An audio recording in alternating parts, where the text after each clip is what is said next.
A que preço a infância é vendida em nosso país? Hoje nós vamos conversar aqui sobre a adultização silenciosa das crianças. Vamos fazer uma introdução sobre uma realidade que precisa ser denunciada, precisa ser transformada. Eu sou o Sargento João Paulo, sou psicólogo e estudioso da infância e do comportamento humano em geral. Mas acima de tudo, sou um cidadão profundamente inquieto e indignado com o que tenho testemunhado todos os dias. A lenta, porém brutal destruição da infância no Brasil. Talvez você seja pai, mãe, tio, educador, avô, avó, enfim. Talvez você, assim como eu, só esteja tentando entender o que está acontecendo. E aqui eu vou te mostrar que não é questão de opinião, é realidade, é fato e fato grave. Porque estamos adultizando nossas crianças. E não é de maneira simbólica, é literal mesmo. A cada dia uma infância é invadida, acelerada e vendida, comercializada como espetáculo, em nome de curtidas, fama, dinheiro, em forma de monetização.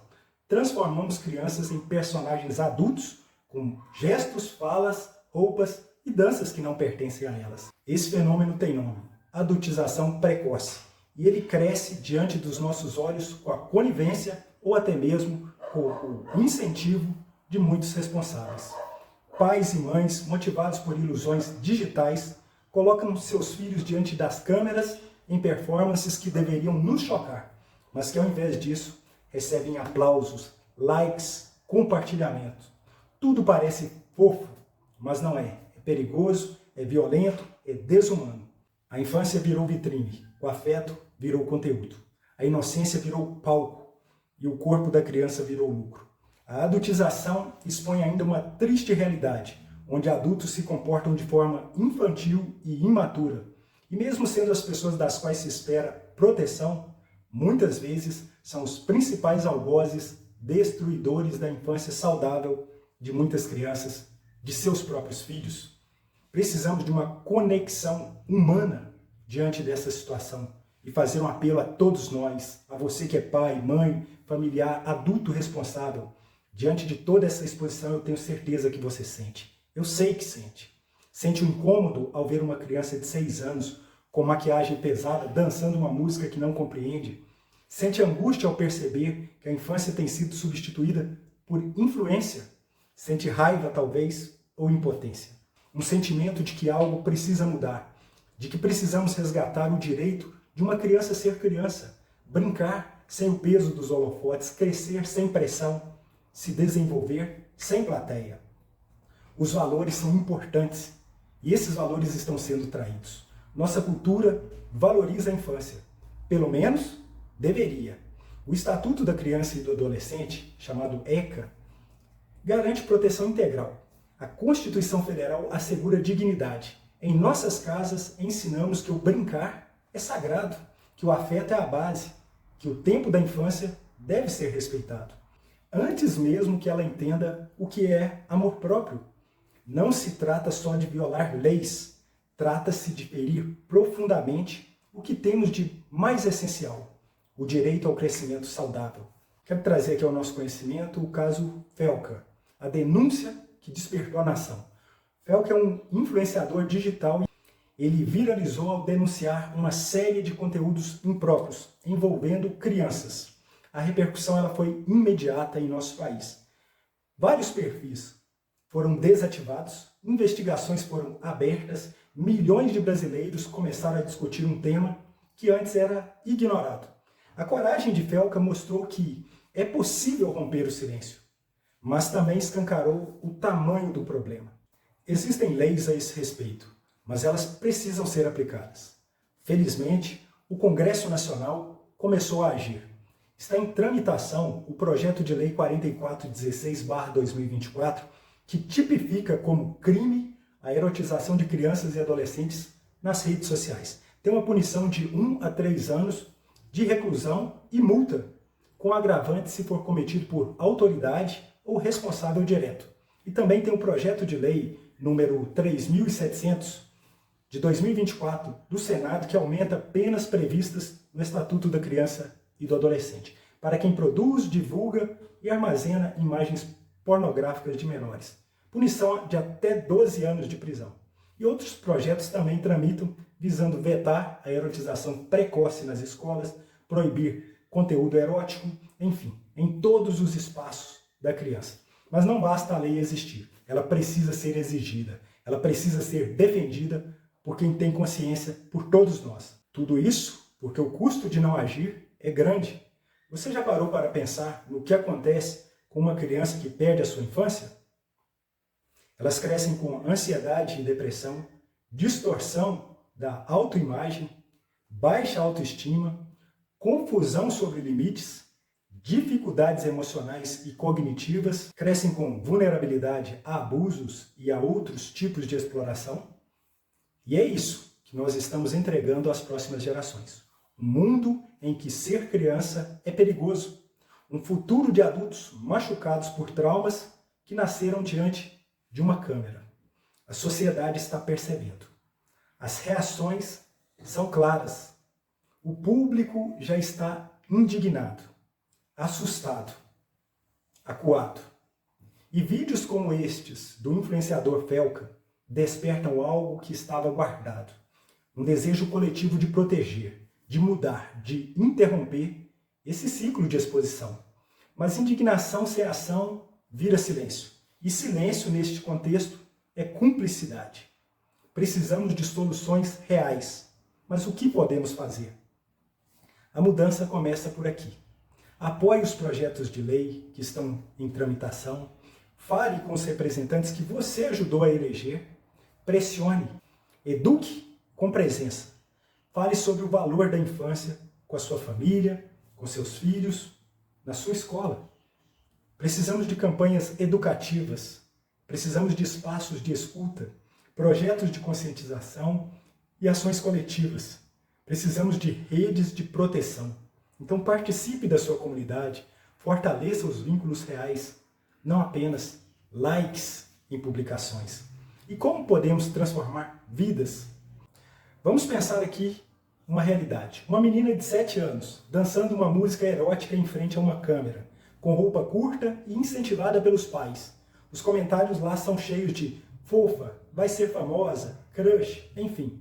Pense essa mesma criança, brincando no quintal de casa, com um sorriso livre, segura pelas mãos da família, do pai, da mãe. Nenhuma câmera, nenhum roteiro, apenas a infância.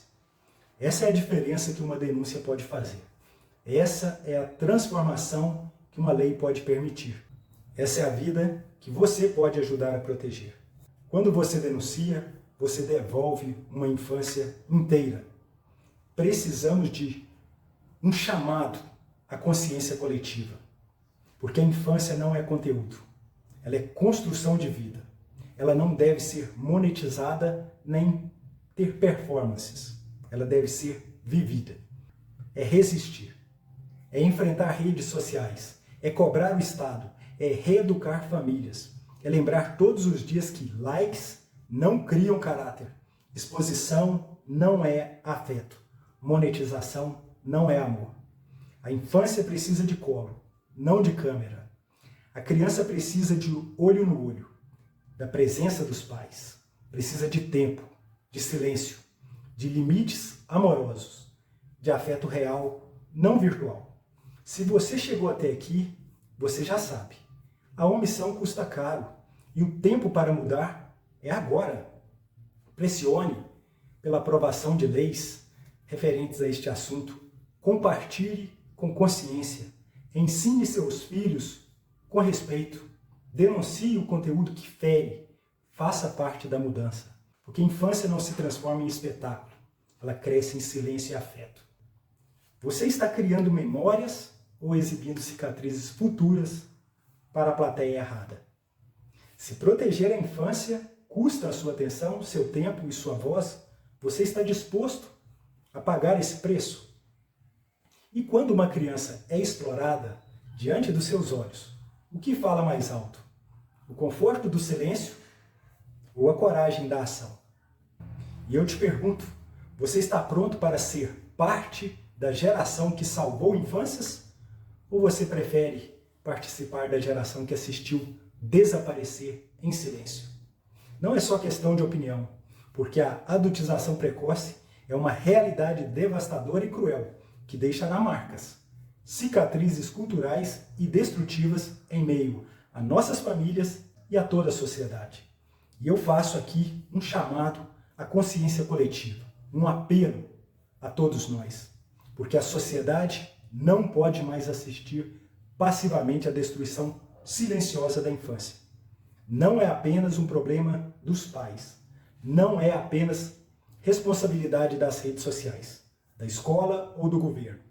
É responsabilidade de todos nós. Cada vez que normalizamos, rimos ou nos silenciamos diante da adultização de uma criança, estamos validando uma cultura que transforma inocência em performance e corpo infantil em mercadoria.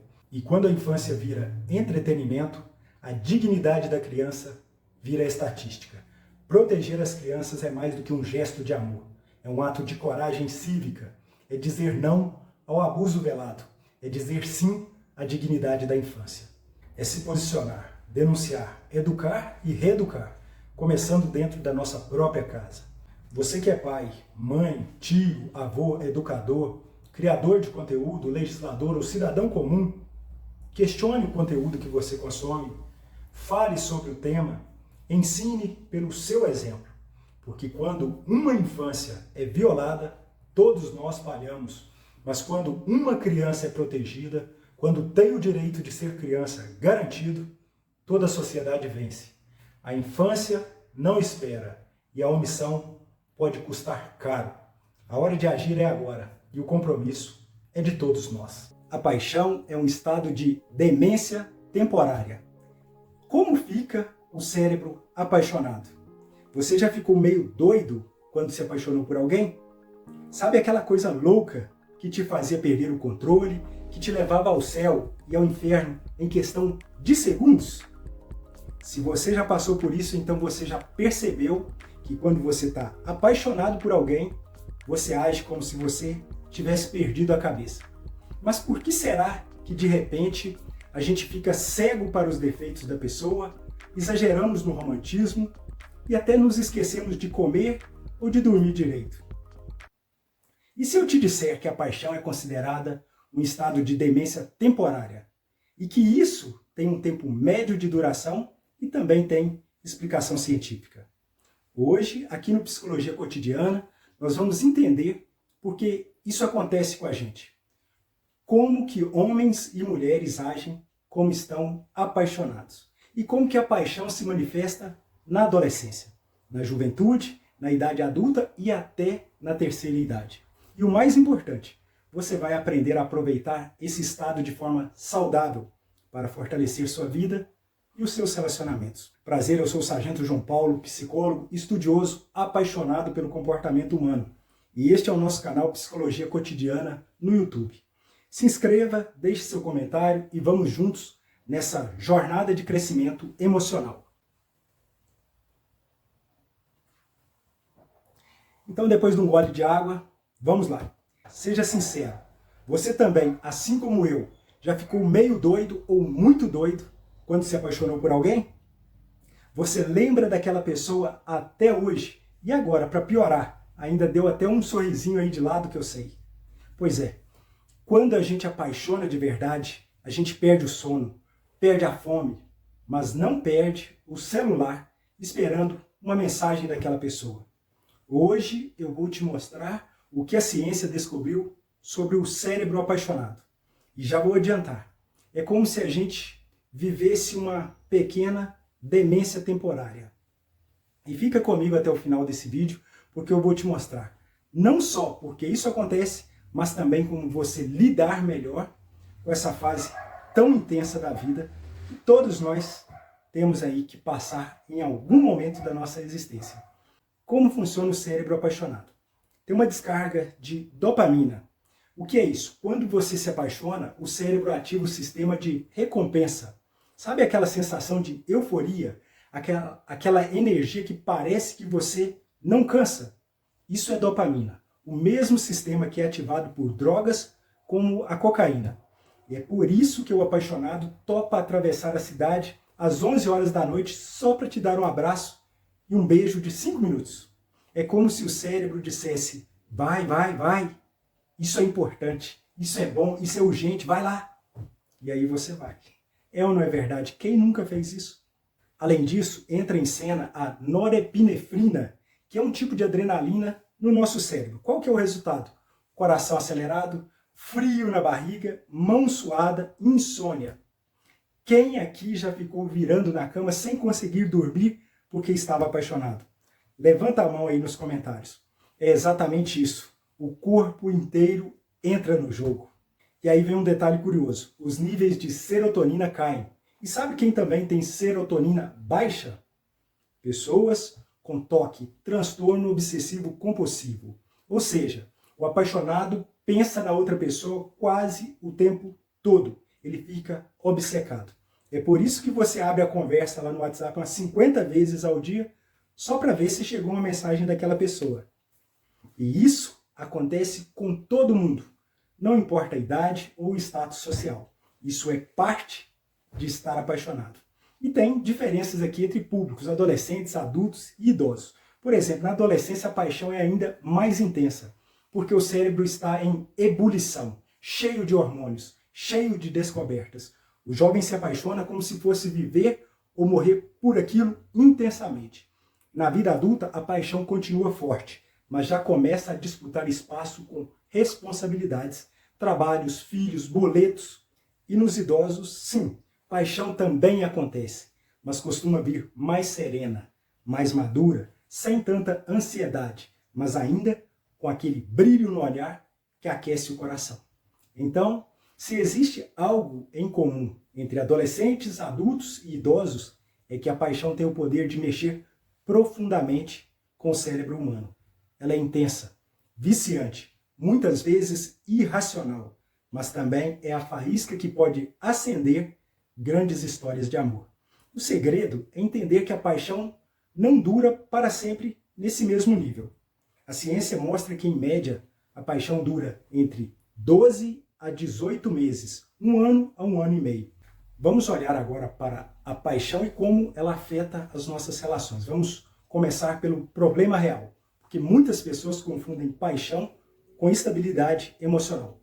Algumas pessoas entram em um relacionamento cheias de intensidade, mas quando a paixão diminui, vem os conflitos, o desgaste, a frustração. Isso afeta a vida pessoal, a família, a autoestima e até a rotina do lar.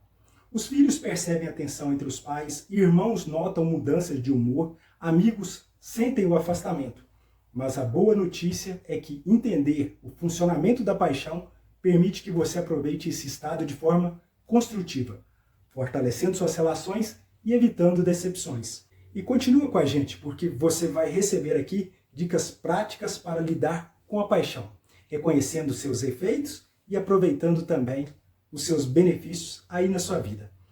Tem pesquisas de diversas universidades que mostram que o tempo médio da paixão é de 12 a 18 meses, como eu falei agora há pouco.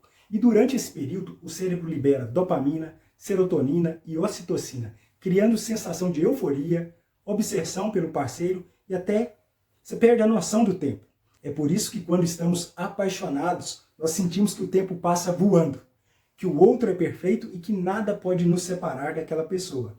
Mas atenção, passado esse período, a paixão tende a se transformar em amor maduro, baseado em companheirismo, confiança e conexão emocional muito mais profunda.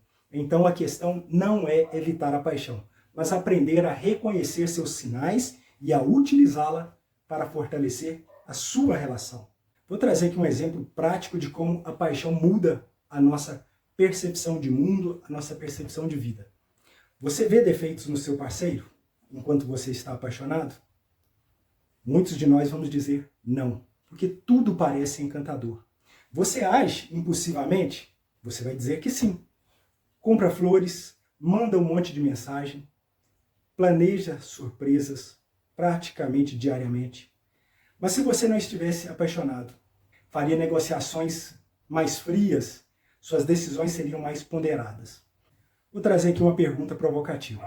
Será que é possível aproveitar o estado da paixão sem que você tenha que perder a razão? Sim, é possível, observando emoções, comunicando suas expectativas e criando hábitos de cuidado mútuo. Um exemplo do cotidiano. Um jovem apaixonado que envia 10 mensagens por dia. Ele pode usar a paixão para organizar encontros e fortalecer seus vínculos. Um adulto apaixonado que sente ciúmes. Ele pode usar a paixão para investir no diálogo e na confiança com a parceira ou com o parceiro. O idoso apaixonado que se sente vulnerável. Ele pode usar a paixão para reconectar emocionalmente com o parceiro e socializar mais. Nós podemos aqui trazer uma conclusão, então, psicológica e universal sobre a paixão. Porque se existe algo que une todos os seres humanos, independentemente da idade, do gênero ou fase da vida, é a experiência da paixão. Ela é intensa, irracional às vezes, mas também profundamente humana. E a grande lição é: a paixão é um presente do cérebro, um estado temporário que nos ensina a amar, a nos conectar e a cuidar um do outro. O segredo é reconhecer o tempo da paixão, viver cada momento com intensidade e transformar cada energia em amor maduro, carinho, respeito e parceria. Quando você faz isso, você fortalece não só o relacionamento, mas também sua família, seu círculo social e sua própria saúde emocional. Então, fica aqui o meu desafio para você. Observe a paixão na sua vida. Aprenda com ela. Aproveite cada emoção e transforme essa energia em cuidado e conexão com quem caminha ao seu lado. Hoje eu quero conversar com você que é mulher de fé, que cuida da casa, da família, que acorda cedo, faz o café, corre com criança, organiza tudo, mas às vezes sente que falta algo no meio dessa correria toda. Sabe, tem uma história na Bíblia que fala exatamente isso. É sobre Marta e Maria, irmãs de Lázaro. E tem uma passagem onde Jesus diz que Maria escolheu a melhor parte. É bem assim, Marta estava preocupada, ansiosa, cheia de tarefas da casa. Maria, ao contrário, ela sentou-se aos pés de Jesus para ouvir as palavras dele, para estar perto. Então Marta reclamou, ela queria que Maria a ajudasse. E Jesus respondeu com amor: Marta, Marta, você anda agitada com tantas coisas, mas só uma coisa é necessária. E Maria escolheu a melhor parte. Está no Evangelho de Lucas, esta passagem que nos traz um conhecimento e uma sabedoria muito profunda. E quando a gente pensa, quantas vezes nós somos iguais a Marta? É ou não é verdade? Querendo fazer tudo, resolver tudo, cuidar de tudo. E às vezes ao mesmo tempo. Mas Jesus está ali dizendo: meu filho, minha filha, senta aqui comigo, só um pouco e me escuta. Jesus quer isso, que a gente ouça a sua palavra. Isso faz a gente pensar sobre o nosso coração dividido. A gente precisa ter cuidado com um outro inimigo silencioso, a ganância. Jesus nos adverte para isso. A ansiedade de conquistar, de comprar, de sempre ter mais. Jesus foi bem claro. Não dá para servir a dois senhores. Não dá para servir a Deus e às riquezas. O problema não é o dinheiro. É quando ele começa a mandar no seu coração. Quando você troca a sua paz pela comparação. A oração pela preocupação. A fé em Deus pela conta bancária, pela fé no dinheiro. Mas Deus diz: busca primeiro o meu reino e tudo que você precisa virá depois, será dado por acréscimo a você. Isso nos faz refletir. Jesus curava ao longo do caminho. Jesus não curava só no templo. Ele curava no caminho. Jesus curou na casa de Pedro. Jesus curou no meio da multidão. Na vida de mães que choravam pelos seus filhos. Jesus curou a mulher do fluxo de sangue com um toque escondido. Curou a sogra de Pedro no meio do caminho, no cantinho da casa. Acalmou o medo dos discípulos no barco, no meio da tempestade. Sabe o que isso nos mostra? que Jesus também cura na nossa rotina do dia a dia. No tanque de roupa, no silêncio da madrugada, na lágrima escondida da mãe que está ali orando sozinha. Jesus vê, Jesus cuida e Jesus age pensando em você. A mulher que ora, ela move o céu. Sabe por quê? Você pode às vezes até estar cansada como Marta, mas hoje Jesus está te convidando a parar, respirar e escolher a melhor parte. Não é fazer mais, é confiar mais. Não é ter mais, é acreditar mais. Porque o céu começa no lar, onde a mãe ora, onde a mãe reza. E cada oração sua, mesmo baixinha, alcança o coração de Deus. O que podemos aprender com tudo isso? Maria escolheu a melhor parte. É isso que Jesus nos diz, é isso que ele nos ensina nessa passagem tão bonita. Você está sendo Marta quando Deus quer que você seja Maria? Jesus não quer que você resolva tudo. Ele quer que você se sente com Ele e ouça as palavras de cuidado que Ele tem para você. Porque só uma coisa é necessária. E você pode escolher a melhor parte hoje. Quando a gente pensa na questão da ganância, por exemplo, que muitas pessoas, tudo que querem é relacionado ao material, nós podemos perguntar, nós estamos servindo a Deus ou às riquezas? Porque no final das contas a gente sabe que o dinheiro não é o problema. O problema é quando o dinheiro passa a ser uma espécie de Deus. E nós podemos pensar também o quanto Jesus cura no nosso cotidiano. Como Ele está curando no silêncio da nossa rotina. Quando a gente faz essa transição, a gente entende o quanto Deus é bom e poderoso em nossas vidas, nós percebemos a força do joelho dobrado de uma mãe, a força que existe na oração. A oração da mãe, ela tem o poder de mover o céu e de tocar o coração de Deus. Porque Deus coloca o paraíso aos pés das mães.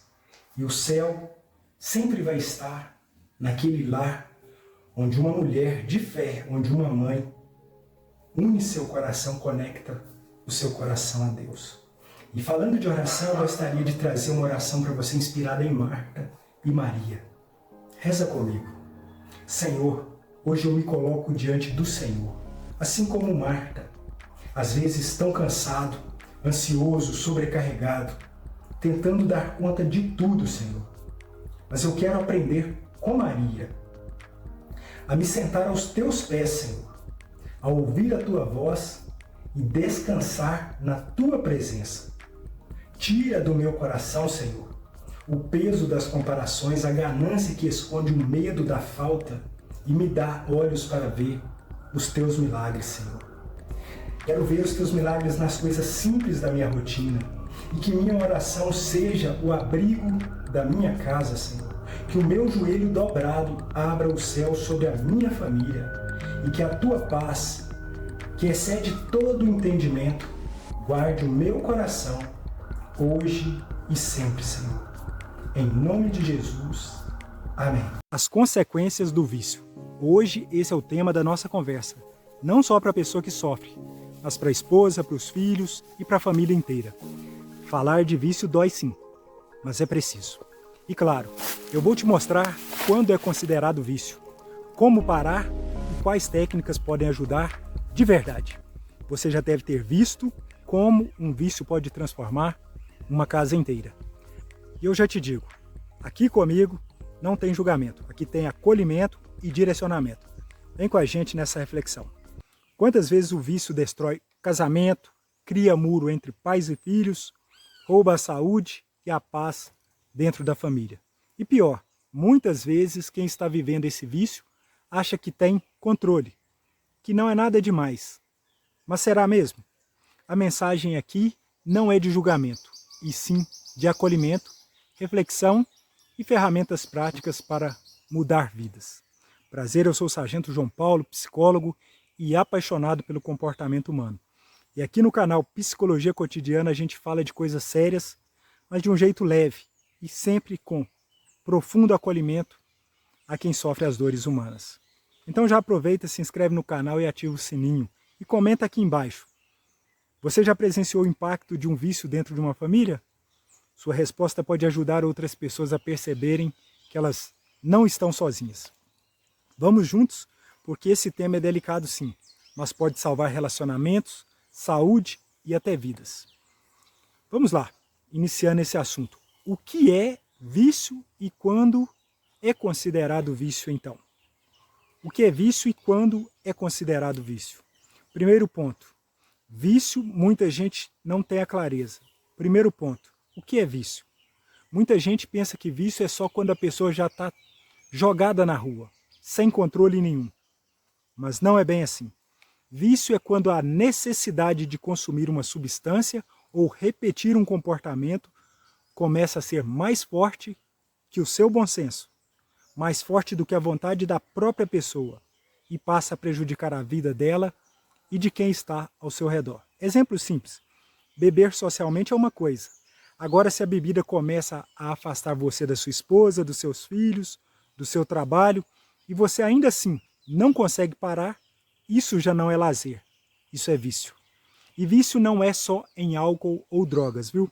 Pode ser jogo, pornografia, comida, celular, enfim. Qualquer coisa que escravize a pessoa e tire dela a liberdade de escolher, já pode ser considerado um tipo de vício. E aí vem as consequências para a família. O que a gente percebe que essa parte é muito dolorosa, porque as consequências da família, elas atingem o sujeito, mas também atingem uma gama de pessoas. Porque esse vício ele gera o distanciamento emocional. A pessoa passa a se sentir sozinha, desvalorizada, insegura. Muitas vezes vira aquela sensação de ser a viúva de um marido vivo. Ele está ali no corpo, mas a mente e o coração estão presos no vício. Para os filhos, isso é doloroso, porque a criança ela cresce vendo o vício como o exemplo. E tem dois caminhos perigosos aí. Ou ela segue o mesmo rumo, repetindo a história, ou ela cresce com dor, rejeição e raiva, carregando marcas emocionais que vão afetar seus próprios relacionamentos, tentando se distanciar do vício.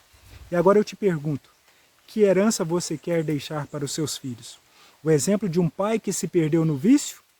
Ou o exemplo de alguém que lutou, caiu, mas se levantou e venceu? E aí a gente pode pensar também quais são as consequências do vício na saúde da própria pessoa. Porque não para por aí. O vício ataca direto a saúde física e mental do sujeito. O corpo paga a conta. Fígado, coração, sono, ansiedade, depressão. A mente da pessoa fica escrava daquele prazer imediato e esquece do propósito a longo prazo. É como se o vício fosse um ladrão sorrateiro. Ele entra devagar, promete alívio e prazer rápido, mas depois ele cobra juros altíssimos. E no fim, você perde saúde, perde a paz, perde a família. Agora deixa eu te perguntar mais uma coisa. Quanto tempo você ainda quer entregar sua vida para o vício? Quanto tempo mais você vai permitir que ele roube sua liberdade? O que fazer então para parar? Quais são as técnicas e caminhos práticos? A boa notícia é que o vício não é uma sentença. Tem jeito, tem saída sim. E a primeira técnica que eu trago aqui é o reconhecimento. Admitir para si mesmo, eu tenho um problema. Isso não é fraqueza, meu amigo. Isso é coragem. Dizer, eu tenho um problema e eu preciso de ajuda.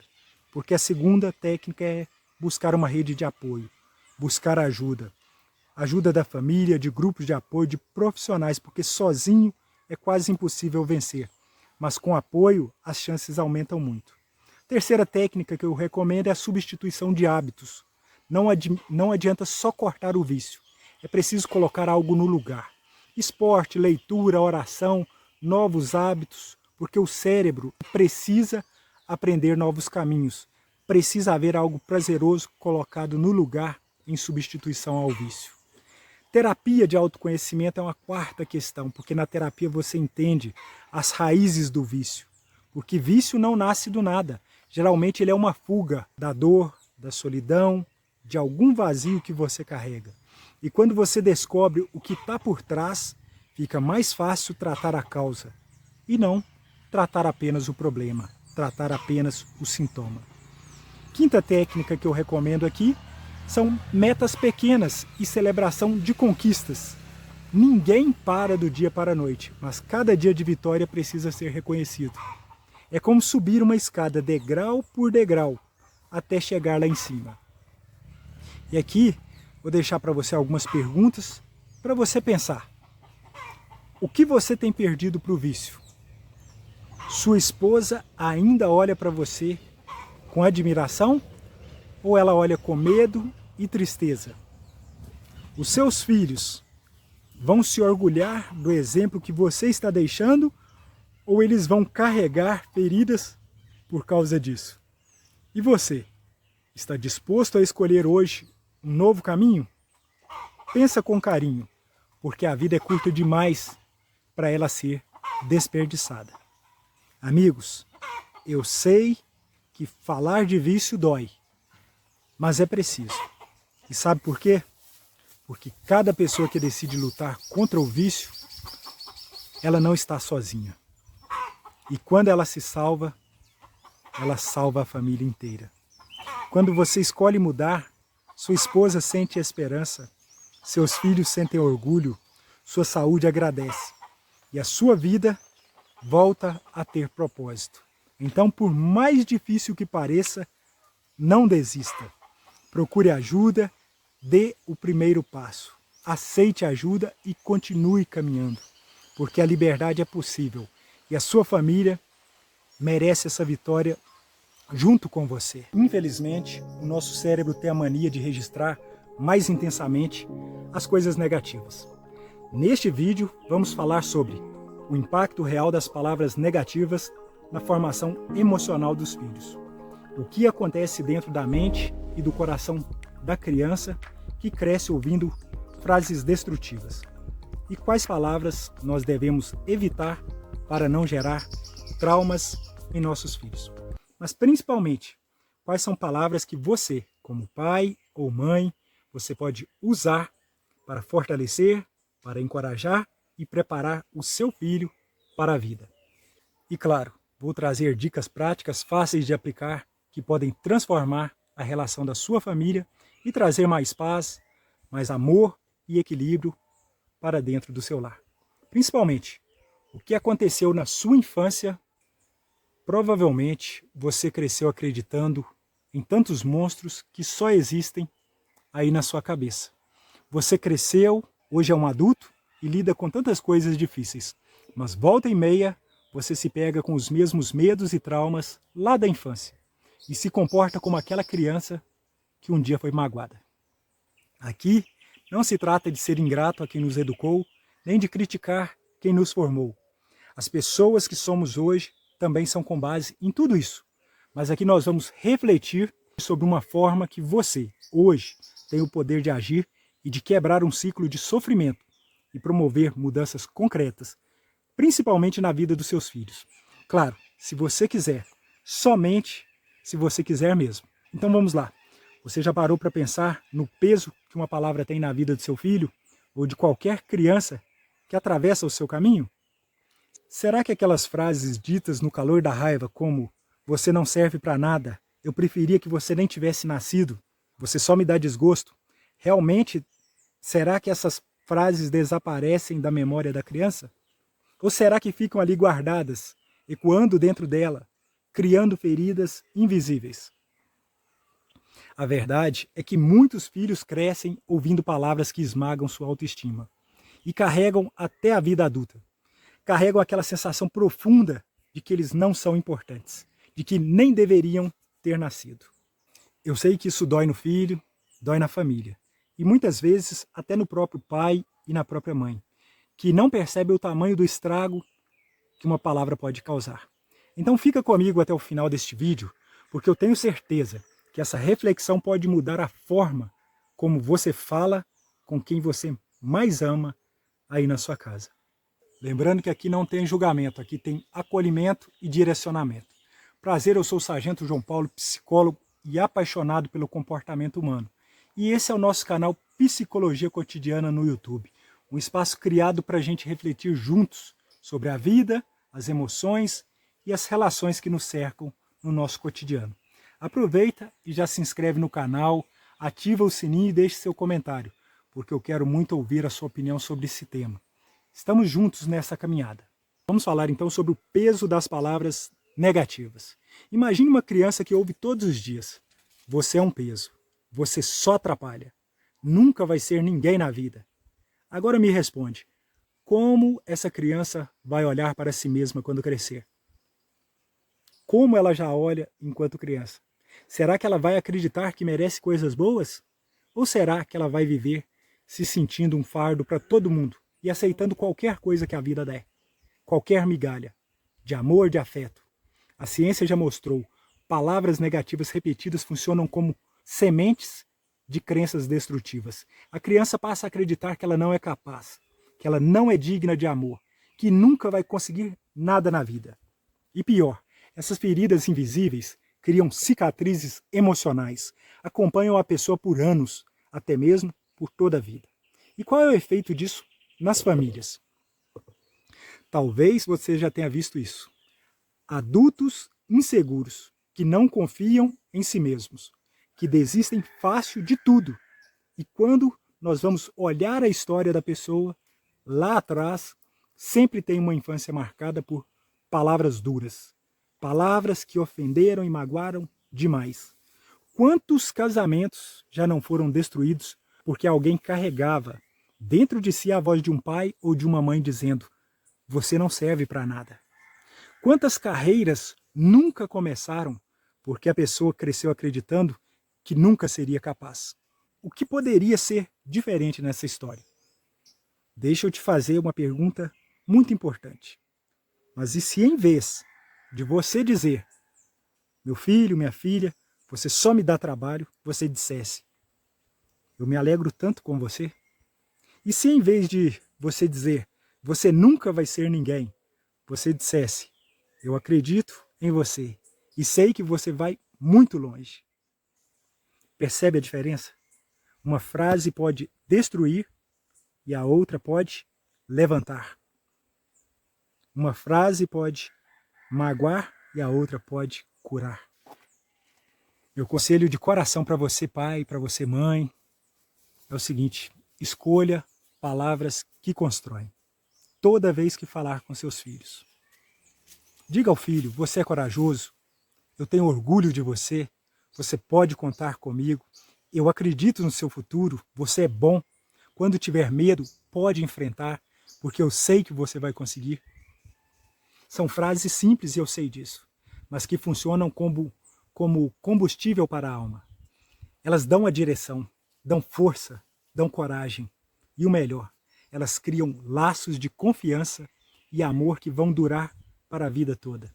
Até porque, vamos falar a verdade, nenhum pai ou mãe é perfeito, não é mesmo? A gente erra, a gente se irrita, perde a paciência, mas o segredo não está em nunca errar. Está em escolher, na maior parte do tempo, palavras que curam em vez de ferir. E eu quero que você guarde isso. Palavras que você planta hoje no coração dos seus filhos são sementes para o futuro deles na vida adulta. São as lembranças que eles vão carregar ao longo de toda uma vida. E você pode escolher plantar medo, insegurança e dor. Ou pode plantar coragem, amor e confiança. E quando você faz essa escolha consciente, você não só ajuda o seu filho a ser mais forte e seguro, mas também constrói uma família mais unida, equilibrada, cheia de amor, união e paz. Você já perdeu alguém que você amava muito? Alguém que deixou um vazio impossível de preencher aí no seu coração? E como você lidou com isso? Porque vamos ser sinceros, não existe treino para esse momento tão doloroso. Ninguém está preparado. E esse momento chega como um furacão e muda a vida da gente e de toda a família. E dói muito. De cara eu já te digo, essa reflexão é importante, mas eu também quero ir além. Eu ofereço ajuda através da minha formação em psicologia, com atendimento gratuito, sem cobrar nada mesmo, aqui na cidade onde eu moro, para ajudar pessoas que enfrentam o luto, porque eu sei que, às vezes, sozinha, a pessoa não dá conta de seguir em frente. Então eu vou na casa das pessoas e também atendo aqui no meu consultório, sempre que sou procurado para isso. Prazer, eu sou o Sargento João Paulo, sou psicólogo apaixonado pelo comportamento humano e a minha missão aqui é simples: tocar corações e despertar mentes. E este é o nosso canal Psicologia Cotidiana. Aqui, toda semana, eu trago uma reflexão especial para você. Então, já se inscreva no canal porque este espaço é nosso e nós vamos crescer juntos a cada encontro. Obrigado por sua companhia e eu te convido, vem comigo até o final porque eu vou te mostrar uma ideia simples, diferente e especial que vai te ajudar a perceber como pequenas mudanças podem fazer uma grande diferença na sua vida e na vida da sua família. Aqui nós estamos juntos de verdade. E para dar início a esse assunto tão importante e ao mesmo tempo tão sensível e doloroso, vamos pensar na dificuldade de lidar com a notícia do falecimento de uma pessoa amada. É difícil demais receber e ter que lidar com a notícia da morte de alguém que a gente ama. É um dia sombrio, pesado, que dá vontade de que nunca tivesse existido. Você quer dormir, acordar e descobrir que tudo foi só um pesadelo, que a pessoa está viva, ali, sorrindo, mas não está. É doloroso enterrar a pessoa, voltar para casa e perceber que você não vai encontrar ela lá mais. Você lembra de tudo, como ela cuidava da casa, do quintal, das plantas, das galinhas, como fazia comida com aquele tempero único, como ela protegia a família, mesmo nos dias mais difíceis. Você lembra de cada detalhe. Cada detalhe traz saudade e dor porque você não consegue enxergar como será a sua vida dali para frente. São noites de choro, choro silencioso ou não. São momentos que você lembra e sofre. E ao mesmo tempo você se apega a cada gesto, cada palavra, cada lembrança.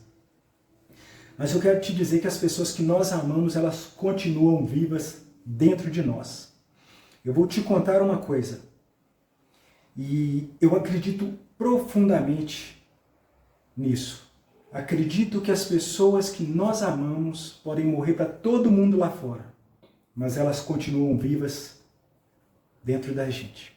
Continuam vivas toda vez que a gente lembra de um ensinamento que elas deixaram, daquela palavra que elas disseram e que impactou a nossa vida.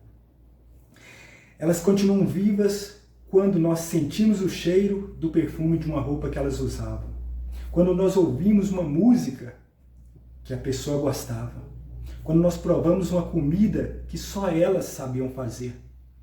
Continuam vivas quando nós lembramos daquela piada que só elas contavam, daquele olhar único, daquele sorriso que ninguém consegue mais dar. E isso nos mostra que a morte física não apaga a presença emocional. A pessoa vive nas nossas memórias, nos hábitos, no coração de quem fica. E cada um lida com a morte de um jeito. O luto é único para cada pessoa, assim como a dor é única para cada pessoa. Alguns se fecham, entram em depressão e parecem perder o interesse pela vida. Outros seguem sorrindo, trabalhando, vivendo, mesmo que por dentro eles estejam despedaçados. Algumas pessoas postam o seu luto nas redes sociais. Fotos ou vídeos, textos, mensagens, às vezes precisando de uma palavra amiga e às vezes apenas para externalizar a dor. Se tornou muito comum a gente ver o luto nas redes sociais, pois além de informar sobre o falecimento da pessoa, é também uma dor que transborda, porque não cabe mais dentro do peito. Outros procuram apoio de profissional, grupos de suporte, terapia com psicólogo, porque entendem que não precisam atravessar esse momento tão doloroso sozinhos. E às vezes a dor é tão forte que se você não tiver ajuda, a depressão te sufoca e esgota sua força interior e sua capacidade de seguir em frente. Você acaba morrendo junto.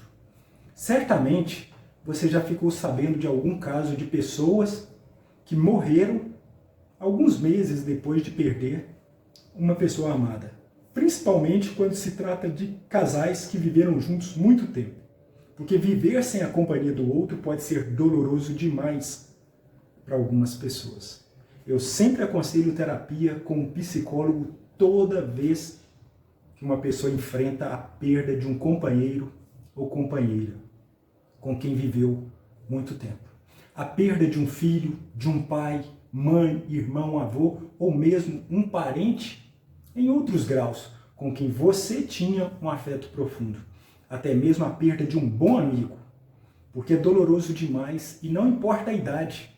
A vida da gente se desorganiza, vira de ponta cabeça, você fica com o coração em pedaços. Então buscar ajuda é fundamental. Eu mesmo fiz terapia certa vez que eu perdi uma pessoa muito amada e a ajuda que eu tive de um psicólogo fez toda a diferença, inclusive me inspirou a ser psicólogo também. Porque diante do luto eu te digo, cada forma de lidar é válida. Não existe certo ou errado. Existe o seu jeito de sentir e viver o luto. Porque a sua dor é única. E para você ela é a maior dor do mundo. Fico pensando aqui, como consolar uma pessoa que sofre? Tem uma coisa que é muito difícil nesse momento. Consolar quem está sofrendo. Muitas vezes nós não sabemos o que dizer e acabamos falando coisas que não ajudam. De repente você chega no velório, tenta lembrar aí, você solta um bom dia, gente, mas vamos ser sinceros, não é um bom dia para a família. Você pergunta, e aí, tudo bem? Mesmo sabendo que não está. Frases de fé como ela está em um lugar melhor ou ela descansou podem até confortar, mas também podem gerar dúvida. Será que ela queria descansar? Será que a pessoa estava cansada de viver? O que realmente ajuda é algo simples, verdadeiro e respeitoso. Você chegar e dizer, eu sinto muito pela sua perda. Eu estou aqui para você, se precisar de alguma coisa. Um abraço silencioso, uma mão apertada, faz toda a diferença. Mais do que palavras prontas, o que conforta é você estar junto da pessoa e mostrar que ela não está sozinha. E como é difícil retornar à vida cotidiana. Porque depois do funeral, depois que você sepulta a pessoa, você volta para casa e percebe que o mundo seguiu. Mas a pessoa amada não. Ela não está lá. Você lembra das pequenas coisas. O cheiro da comida, a risada no quintal, o jeito que a pessoa arrumava tudo, até as broncas que ela te dava. E tudo isso dói, porque cada detalhe era parte de um universo que agora está incompleto para você. E você pensa, como será a minha vida daqui para frente sem ela? Essas lembranças misturam amor, saudade e dor. E isso é normal, mas é muito doloroso. E o luto ele tem suas fases. Tem uma psiquiatra chamada Elisabeth Kübler-Ross que estudou o luto e ela descreveu 5 fases que são importantes da gente falar aqui. A primeira é a fase da negação. Você olha para você, para sua família e diz, isso não pode estar acontecendo comigo. A segunda é a raiva. Você sente muita raiva mesmo e se pergunta por que isso aconteceu. Terceira é a barganha. tentativa de negociar com você mesmo e com Deus. Depois vem a depressão, tristeza profunda diante daquela realidade. E por fim, vem a aceitação, a necessidade de compreender e se adaptar a uma nova realidade. Na vida real, esse processo não é linear. Nós podemos rir, chorar, sentir raiva e amor no mesmo minuto. Vamos pensar no exemplo cotidiano. Você pode rir de uma piada no velório e logo se sentir culpado, abrir um armário e sentir o cheiro da camisa da pessoa amada, e a dor e a memória daquela pessoa vem imediatamente. O luto, porém, ele nos ensina algo importante. Ele nos ensina sobre valores profundos. Amar sem guardar, perdoar sem esperar, valorizar o hoje. Não deixe o eu te amo para amanhã. Não guarde o perdão. Não espere a festa, o momento perfeito para você estar com a família. Ligue para aquela tia, para aquela avó que sempre te chama. Visite os seus pais. Coma aquela comida que lembra momentos felizes com a sua família e no meio de tudo, encontre momentos para dar boas risadas. Esses pequenos gestos constroem lembranças e mantêm vivos todos aqueles que amamos. E precisamos também aqui apontar algumas estratégias para você lidar com o luto, quando, infelizmente, bater a sua porta. Como transformar a dor em algo que ajuda a seguir em frente? Primeiro, procure apoio, amigos, família, grupos de suporte e até psicólogos, se for preciso, se você não conseguir lidar sozinho com a dor. Crie rituais, acenda uma vela, escreva cartas à pessoa amada, cuide de você, da sua alimentação, do sono, da respiração. Isso parece básico, mas no luto até isso é difícil. Permita-se sentir, chorar, rir, lembrar, se emocionar. Essas ações geram proximidade humana, soluções acessíveis, como empatia e compromisso com você mesmo e com as pessoas mais vulneráveis que estão à sua volta. Eu sei que dói, sei que a cama parece mais fria, a casa parece mais silenciosa e até o café parece menos gostoso. Mas também sei que com o tempo essa dor deixa de ser um soco no estômago e vira uma cicatriz que você vai aprender a carregar. E como toda cicatriz, ela vai te lembrar que você sobreviveu apesar do sofrimento. Se você está vivendo um luto, procure se lembrar que essa dor não define o fim da sua história. Ela faz parte dela. As pessoas que você ama vivem dentro de você em cada memória, cada gesto, cada aprendizado. Valorize hoje, ame hoje, perdoe hoje, diga eu te amo hoje. Não espere amanhã. Agora eu trago aqui a forma como eu ofereço ajuda psicológica para quem está sofrendo diante do luto. Primeira coisa, procuro estar disponível para ouvir sem julgamentos. A primeira coisa é ser um bom ouvinte. Muitas vezes, o que a pessoa mais precisa é ser ouvida, sem pressa de oferecer soluções.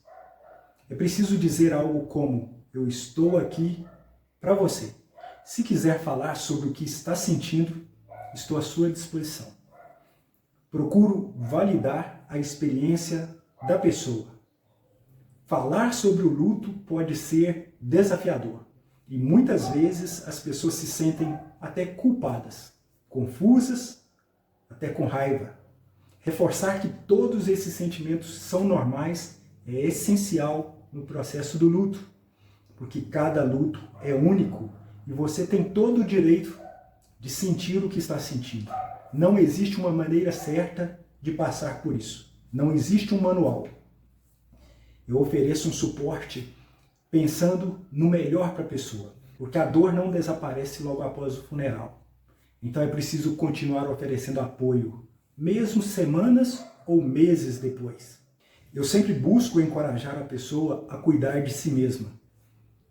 Lembrar que o autocuidado é fundamental durante o processo de luto e ele pode ser até reconfortante de alguma maneira.